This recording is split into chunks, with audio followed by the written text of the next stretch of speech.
प्राणी जब कहीं ज्ञान की बात सुनता है या फिर किसी को मरते देखता है तो उसके मन में वैराग्य उत्पन्न होता है, या वह किसी इंसान की मृतक शरीर के साथ शमशान में जाता है तो उसके अंदर वैराग्य उत्पन्न हो जाता है।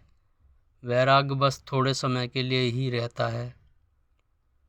उस समय मनुष्य की हालत यह होती है कि वह भगवान को याद करते हुए यह कहता है कि यह संसार तो केवल एक माया जाल है, इसमें बुरे कर्म नहीं करने चाहिए।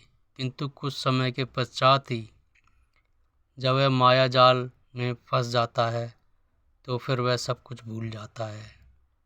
ऐसा नहीं होना चाहिए। मनुष्य को जीवन मृत्यु ज्ञान को नहीं भूलना चाहिए। जीवन तो एक धूप और छाँव का खेल है। एक खेल में बुराई से जितना दूर रहें, इस खेल में बुराई से जितना दूर रहें उतना ही अच्छा है। कुछ लोग तो केवल एक ही काम के द्वार से संसार को अपने बस में कर लेते हैं। कुछ लोग तो केवल एक ही काम के द्वारा संसार को अपने बस में कर लेना चाहते हैं। ऐसे लोग जीवन मार्ग से भटकते हुए समझे जाते हैं। ऐसे लोगों को भटकने से बचने के लिए उन्हें यह समझना चाहिए कि 5 ज्ञानेंद्रिय आँख, कान, नाक, जुबान, त्वचा के साथ ही 5 कर्मेंद्रिय हाथ, पाँव, मुँह, लिंग, गुदा, अन्न, इन पर संयम रखना चाहिए। जिसने रूप, रंग, अभिमान, स्पर्श पर विजय पा ली वही महान है। इस कार्य से वह सारे संसार को अपने बस में कर सकता है।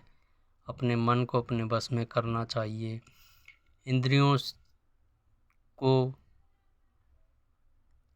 को मन के विषय भोगों से बचाना चाहिए और मन को संसार के विषय भोगों से बचाना चाहिए, और आत्मा को मन के विषय भोगों से बचाना चाहिए, और आत्मा को